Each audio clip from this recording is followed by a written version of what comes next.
무극담노 종신기 천마편 제33화 고벽 만독불침 그리고 홍산유전 2. 나 천마류지혁은 무극담노에서 정사마 등 셋 중에서 하나를 선택할 수 있었다. 나는 무극담노에 들 때 세상을 향해서 심각한 염증을 앓게 되었고 나의 염세적 생각은 결국 마를 선택하게 하였다. 내가 선택한 마의 기운은 내 생애에서 다가올 궁극마를 이루는 과정인 말리고독행의 험로를 걷게 했으며 또한 달마를 향한 과정으로 점점 걸어 나가게 했으니 내가 백리세가 만독담 지저에서 경험한 것도 달마를 향한 내 인생에서 결정적 경험으로 빼놓을 수 없게 되었구나. 두 동물은 서로를 노려보고 있었는데 산목섬유의 몸은 점차 황금색 금빛을 내며 피부에 덮여있는 수포가 부풀어 올라 잠시라도 폭발할 것 같았으며 7점 독각사 역시 산목섬유를 노려보고 있었는데 이 7점 독각사도 몸을 비비꼰 후에 머리를 치켜들어 언제든지 침을 뱉어내려는 것과 같은 모습으로 긴 혀를 날름거렸다. 역시 이놈도 칠체보광의 빛으로 물들어갔으며 상대를 언제라도 죽일 듯 위협을 가하는 자세였다. 이 동물들이 황금색 금광과 칠체보광의 빛이라니. 허허, 나는 또다시 무슨 어려움에 놓였단 말인가. 녀석들은 딱 봐도 지독한 동물들이 틀림없구나. 내가 만독담에 빠진 것은 확실한데 어찌하여 이러한 공간에 있으며 나는 손가락을 까닥할 힘도 없이 이러한 상황에 놓였단 말인가. 정녕 하늘은 내게 무국지체라는 절대 지체를 허락해놓고 나에게 이러한 시련을 주어 내게 꼼짝없이 삼도천을 건너게 한단 말인가. 그렇다. 지금 류지혁은 조금 더 움직일 수 없었다. 그는 묵빛 나신이었다. 아무래도 이곳 만독담의 독 기운 때문에 묵빛 육신이 된 것으로 보였다. 오. 그런데 그의 얼굴을 보라. 그는 만독담에 빠질 때 그의 얼굴은 매우 흉측하였다. 마치 불에 심하게 데인 것 같이 피부가 서로 엉겨있는 모습으로 입과 눈만 멀쩡하였는데 지금의 모습은 홍한 소년, 대갓집 공자와도 같은 미 서생의 얼굴이지 않은가. 아니, 그의 얼굴은 이전의 모습으로 보였으니 아마도 그는 이곳 만독담 밑바닥으로 떨어져 내릴 때 큰 기연을 얻은 것 같았다. 그의 얼굴은 온전한 모습으로 돌아와 있었으니 말이다. 하지만 그는 식물인간처럼 손가락 하나 움직일 수 없었으니. 지금 류지혁의 신형은 꼿꼿하게 서 있는 모습이었다. 그는 중력의 영향을 받지 않는 것처럼 산목섬녀와 7점 독각사가 대치한 정중앙 부근에서 똑바로 서 있었으니 두 동물을 본인의 눈동자를 굴리며 명확하게 볼 수 있었다. 이런 녀석들은 이제 본격적으로 이곳 만독담의 주인이 되고자 한편을 멋지게 결하려 하는 것 같은데 녀석들이 뿜어내는 도끼가 장난이 아니군. 그런데 어찌하여 나의 신체는 녀석들의 도끼에 아무 영향이 없는 것인가. 내 몸은 멀쩡한 것 같으니 말이야. 내가 도무지 알 수 없는 현상을 경험하는구나. 지혁은 지금 겪고 있는 경험을 머리로 이해할 수 없었다. 혹시 기나긴 꿈을 꾸는 것은 아닌지 하는 착각도 일으켰으니 말이다. 막대한 도끼가. 산목섬유의 움직임이 심상치 않았다. 그런데 이런 산목섬유의 형체를 보라. 어디서 많이 보았던 움직임이지 않은가. 종전 류지혁이 권천 신왕 앞에서 보였던 이영환이의 모습이었다. 그렇다. 이영환이가 분명했다. 산목섬유는 두 장소에서 형체가 나타났으니 종전 있는 모습에서 7점 독각사가 있는 장소 앞에 나타났으니 말이다. 지혁의 눈은 크게 떠졌으며 그의 눈은 충혈되어 핏줄이 생기고 있었다. 녀석이 나의 여의팔보관섬인 선보를. 허허, 말이 되는가. 동물의 왕인 산목섬유가 오직 무국지체만이 펼칠 수 있는 여의팔보관섬을 전개하고 있으니 말이다. 지금 찰나간 진행된 산목섬유의 모습으로 지혁의 머리는 큰 충격을 받고 있었다. 이건 말도 안 된다. 녀석이 나보다 더 능숙한 여의팔보관섬을 전개하고 있으니 내가 꿈을 꾸고 있는 것인가? 그런데 이번에는 7점 독각사의 형제가 귀신처럼 호련히 사라지는데 하하. 저놈 뿔 달린 것은 안보와 밀보를 연속해서 후후후후. 미치겠군. 내가 미치고야 말았어. 무극담노의 기원을 겪은 후에 나는 홍산의 유전에 대해 늘 생각했고 나의 마공에 관한 부분에 더욱 집착하고 있었는데 급기야 내가 꿈속에서 동물들을 만나 이러한 일까지 경험하니 내 안에 광인이 되살아나고 있구나. 무극파련에서 경험한 그 광인 말이다. 이 믿을 수 없는 상황에 대해 지혁은 스스로 푸념까지 하였는데 사람은 눈으로 보고 믿을 수 없는 상황에 직면하게 되면 이성의 끈을 놓아버린다. 지금 류지혁이 그러한 결정을 하는 수준이었다. 아무튼 그는 백리세가에 오기 전에 신비한 지저에서 경험한 무극담노를 회상했다. 그리고 그곳 무극파련에서 경험한 지옥 같은 체험을 떠올리고 있었다. 그는 무극담노에서 8번째 땅끝을 경험하였다. 그가 선택한 만은 심연의 끝인 8번째 땅끝이었으며 그는 그곳에서 극한 고통 속에서 자신의 속사람인 광인을 만나 처절한 자기 극복을 해야만 했다. 그 광인과의 싸움에서 이겨내 그는 비로소 무극지체의 토대를 마련하고 고대 홍산의 무공을 연마하게 되었다. 이 과정에서 류지혁은 과거 권천이 가르쳐 주었던 팔보간섬의 벽을 뛰어넘어서 여의팔보간섬의 신법을 완성했다. 물론 여의팔보간섬은 사실 단순한 신법이나 보법이 아니었다. 이 보보의 검을 사용하게 되면 상승 권법이 되며 권을 쓰면 산을 파하는 희대의 권법이요 돌을 사용하면 장강을 가르는 절대 도법이 되는 것이다. 어찌되었든 고대 홍산에서 비롯된 무공은 강호 무공의 근원이었는데 허허, 류지혁의 동문절기인 여의팔보간섬은 이 같은 배경을 가지고 있었다. 그런데 지금 이러한 절기를 두 동물이 아무렇지 않게 펼치고 있었다. 스스스스스스스 스팟 팟 쾅. 산목섬여의 긴 혀가 출수되어 공간을 가르며 비성을 내었다. 이러한 광음과 동반한 산목섬여의 혀가 쇄도하고 독각사의 형체를 후리려 할 때 독각사는 호련히 자리에서 사라졌으며 산목섬여의 긴 혀는 녹색 공간의 벽을 강하게 후려쳤다. 스스스스스스스 색 7점 독각사는 약 20여 장 밖에서 신비롭게 나타난 후 산목섬여에게 날아왔다.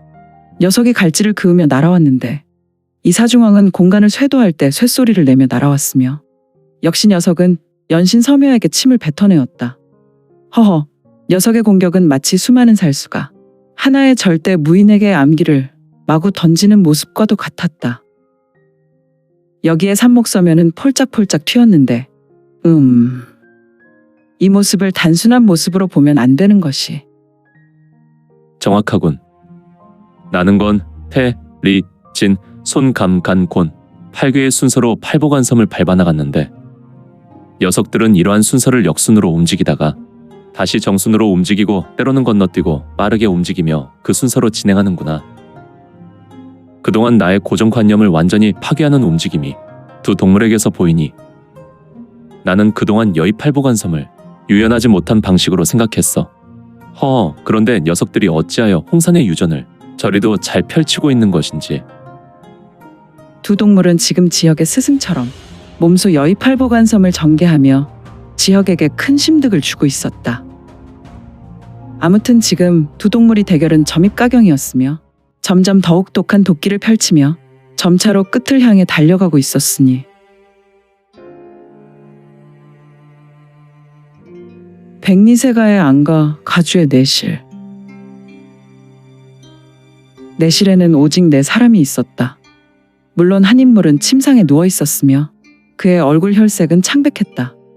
그러나 그의 눈은 매우 위험이 있었고 그의 안광으로 보아 지금의 병색은 그리 큰 문제가 되지 않았다. 아버님, 좀 더 누워 계셔야 할 것 같습니다. 정양하셔야 속히 원기 회복하실 수 있습니다. 지금 아버님의 상태는 거의 이할의 기력밖에 없으시니 말입니다. 승아, 더는 그런 말을 하지 말거라. 내 몸은 내가 알고 있다. 나는 이제 한 고비를 완벽하게 넘어섰다. 내게 1년의 시간만 주어진다면 나는 이전 공력을 완벽하게 회복할 수 있구나.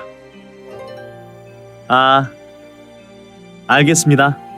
아버님, 여기에 모인 인물은 바로 백리세가의 가주 중현과 그의 아들 백리승, 그리고 가주의 딸인 가연이었다. 또한 마지막 한 사람은 바로 백리세가의 총관이었던 백리가 반개 출신의 석현이었다. 이 백리석현이란 인물은 반개 출신 중에 가장 걸출한 인물이었고 중현이 믿을 수 있었던 인물로 어릴 때부터 같이 자란 가족 같은 인물이었으니 총관, 내가 명한 대로 간해의 일을 진행하였나? 네, 그렇습니다. 가주께서 명한 대로 가주는 실종된 것으로 처리했습니다. 지금 가문의 원로들께서 백리세가는 3년 복문을 명했고 대외 활동은 오직 소금 사업 외에는 모든 사업을 잠시 쉬는 것으로 결정했습니다. 물론 이는 기한을 주지 않기로 하였습니다. 그렇겠지. 일단 임시 가주로 강연이 되었겠지. 네, 그렇습니다. 하지만 이것은 어디까지나 1년 한정으로 기한을 정했습니다. 후후후후. 원로 중에 가장 큰 어른인 아버님께서 어련히 하셨을까? 맞습니다. 천광 어르신에게 가주가 살아있다는 말은 하지 않았으나 그분은 당신의 아들이 살아있다고 확신하는 눈빛이었습니다. 자네는 아직도 아버님을 모르나? 아버님은 이미 나의 수준을 넘어선 분으로 진정한 구주이십일천의 일인이지. 하지만 세상은 이를 모르고 있을 것이냐. 그분은 능히 100여 장 밖에서 잎이 떨어지는 소리조차 기감할 수 있는 분이지. 후후후후. 백리가주의 안색은 비록 창백했지만 역시 절대 무인인가. 그의 음성은 전혀 병색이 없는 왕성한 기백이 있는 목소리였다. 그리고 내실은 매우 아늑한 분위기였다. 승아, 이번 일로 우리 백리세가는 초의 왕실에서 조금 거리를 두도록 할 것이다. 네? 어찌 왕실과 거리를 두려 하십니까? 너는 오룡봉회에서 무엇을 느꼈느냐? 무슨 말씀을 하시는 것인지요? 소자 머리가 아둔하여 아버님께서 하시는 말씀을.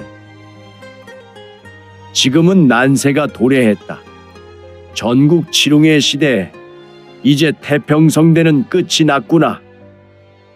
그렇다면 세상은 전쟁입니까? 각 치룡의 국지전은 있었지만 우리 세가의 습격으로 이제부터는 본격적으로 전쟁이 벌어질 것이다.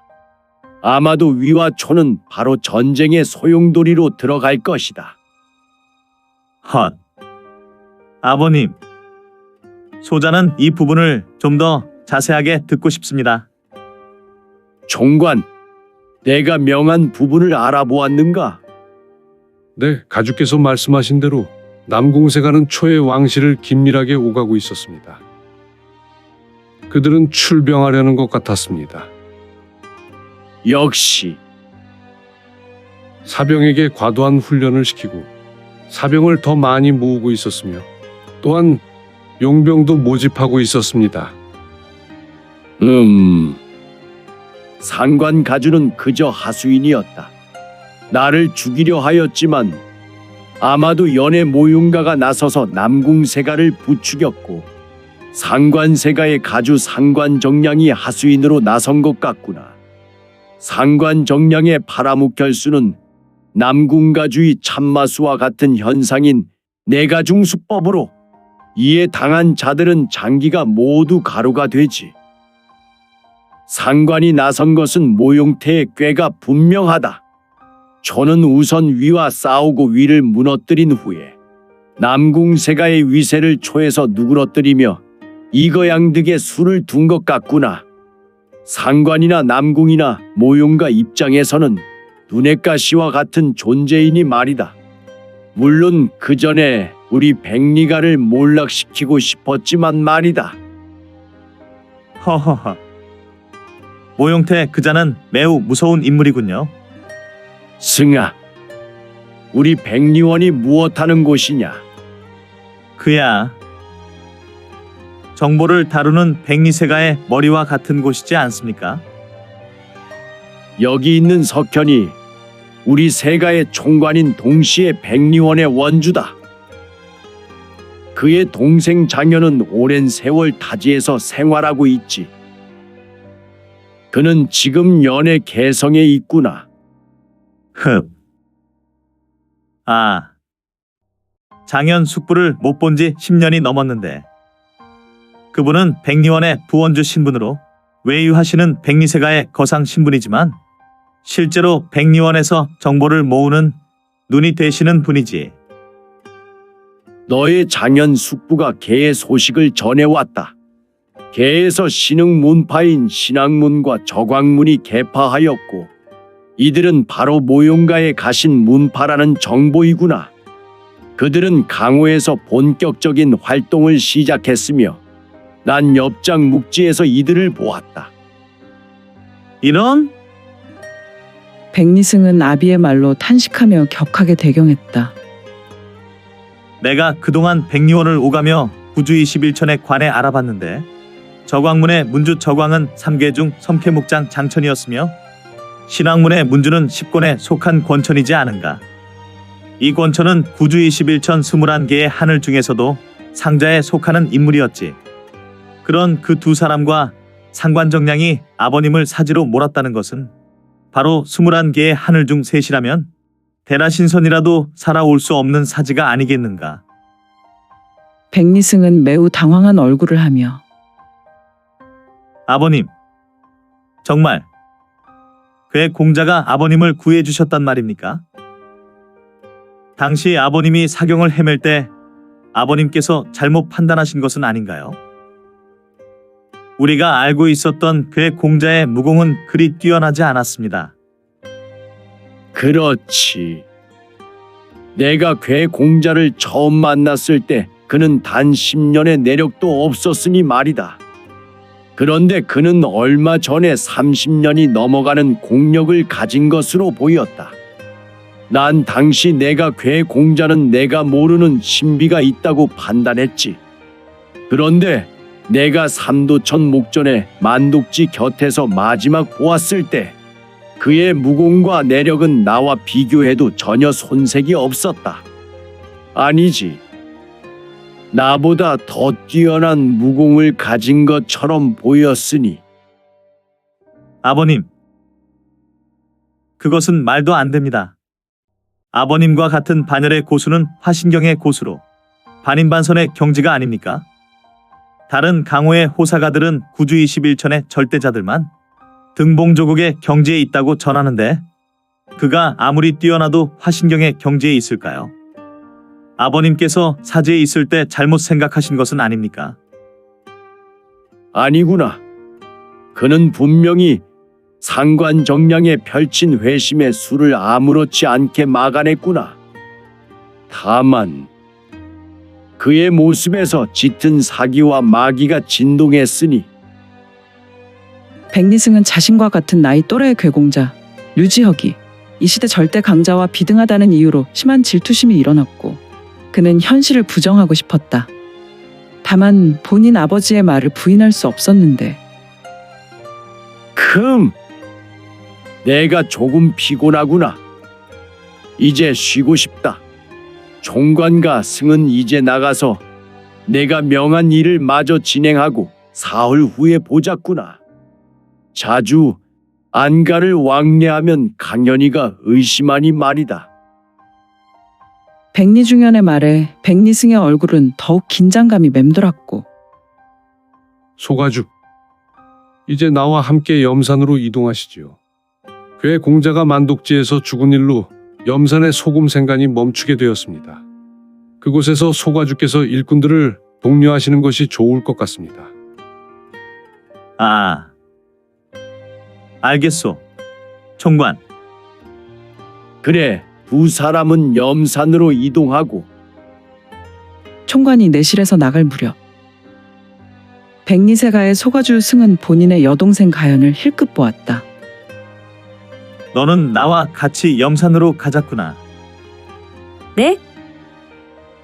백리가연은 사슴과도 같은 매력적인 눈으로 오빠 승을 보았고 눈동자가 약간 흔들리고 있었는데 아, 가연이는 나와 좀 더 대화해야 하니 너는 우선 총관과 함께 염산으로 가고 가연은 오늘 나와 함께 있다가 세가로 돌아갈 것이다. 네, 그렇군요. 알겠습니다. 그럼 아버님께서 몸조리 잘 하시고요. 소자는 이만. 저벅, 저벅, 저벅. 백리승은 허리를 조아리고 내실 밖으로 나갔다. 백리중현은 본인의 아들이 나가는 것을 확인하고 그래, 할아버지께는 여쭈어 보았느냐? 네, 아버님. 뭐라고 하시더냐? 그분의 견해는 대장군성의 별이 여전히 건재하시다 하였으며 그 빛이 점점 더 강성해지신다고 하셨습니다. 그래, 그러면 내 생각에 괴 공자는 살아있겠다. 네? 하지만 괴공자가 그날 만독지에 빠졌습니다. 그리고 불타서 만독지로 가라앉은 것을 내 눈으로 직접 보았습니다. 물론 나도 그가 습지로 날아가는 것을 느꼈다. 하지만 세상에는 말로 설명할 수 없는 일이 비일비재하구나. 승희가 괴 공자의 무공과 내력에 믿지 못했지. 나 또한 내가 그로 인해 생명을 건지지 못했다면 당연히 그의 무공과 내력을 인정할 수 없었겠지. 하지만 세상에는 우리가 모르는 숨은 기인이사가 바닷가의 모래와 같이 셀 수 없이 많다. 내가 괴 공자에게 마음이 있다는 것을 이 아비는 알고 있다. 사람의 얼굴이 뭐가 중요하겠느냐. 하지만 그의 얼굴 때문에 난 내 마음을 알고 있었지만 그를 밀어내고 있었다. 그러나 2달 전에 내 할아버지가 내게 와서 백리세가의 숨은 신룡이 다리를 틀고 있다고 말씀하셨지. 그래서 나는 승이나 반계에서 승과 또래들을 하나둘 세심하게 살폈다. 그런데 또다시 할아버지는 괴 공자를 주목하라 하셨다. 그래서 나는 엽장에 오기 전 1달 전부터 백리원의 승룡조를 동원하여 그의 일거수일투족을 조사하고 있었단다. 그가 신룡이라는 것을 확신하게 되었지. 세상 사람들은 단순히 할아버지를 학자로 알고 있지만 사실 할아버지는 무공은 물론 점성학에 있어서 세가의 누구보다 조예가 깊구나. 그가 대장군성의 성기를 받고 태어난 인물인 것을 내게 말씀하셨다.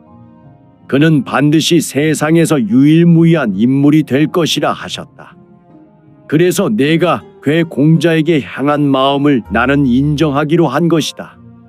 그는 살아있다. 할아버지의 말씀이라면 반드시 살아있을 뿐 아니라 향후 내게 나타날 것이지. 네, 할아버지께서 저보고 기다리라 하셨어요. 약 8년 후면 그의 모습을 보게 될 것이고 내 마음의 소원도 그때 비로소 이뤄질 것이라고요. 할아버지께서 말씀하셨다면 그리 될 것이야. 앞으로 8년이라 시기도 좋군. 세간의 잔칫날이 8년 후라면 말이다. 그렇다면 가연아, 네, 아버님. 너도 준비하는 것이 좋을 것 같구나. 앞으로 3년간 강연이가 임시 세가주가 되겠지만 세가는 3년간 어떠한 대외적 활동은 할 수 없다. 복문했으니 말이다. 그리고 우리는 초왕실과 거리를 둘 것이다. 다만 그들이 군병을 원할 경우 세가에서 양성하는 독인 100명을 보낼 것이다. 물론 이 독인들은 세가의 반역도였으며 그들 일신의 희생으로 그들의 가족은 여전히 백리세 가에서 호의호식하고 훗날 세가 사람으로 명예로운 죽음을 하겠지.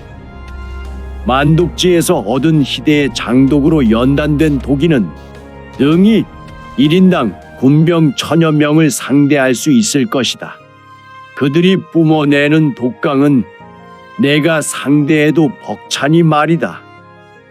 아버님, 그렇다면 이 난세와 전쟁에서 우리 백리세가가 깊숙이 참여하는 것인가요?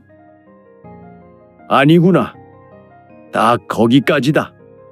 남궁세가가 우리 대신해서 초와 함께 할 것이고 결국 남궁가는 이것으로 인해 훗날 중원의 패자에게 홀대받을 것이다. 우리는 소나기를 피해 가는 것이지. 훗날 남궁가가 누렸던 권세를 대신하여서 누리면 되는 것이다.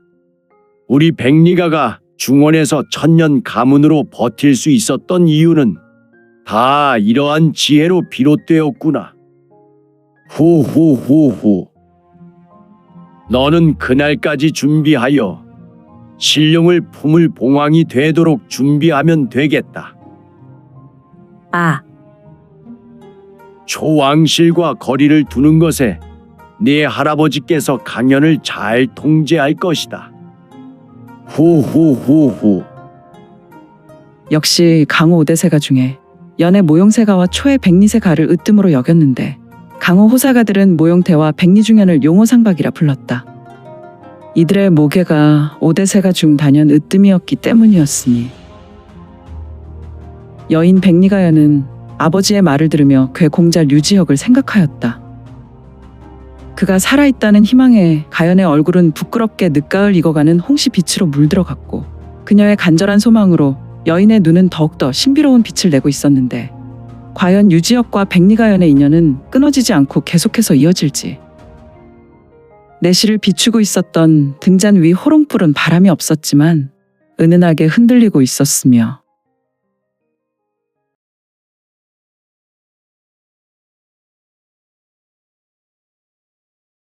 오늘 준비한 내용은 여기까지이고요. 무극담로 종신기 천마편 계속 성원 부탁드릴게요. 또한 구독, 좋아요는 본 작가의 지필에 큰 힘이 됩니다. 그럼 오늘도 최고로 멋진 하루 되세요.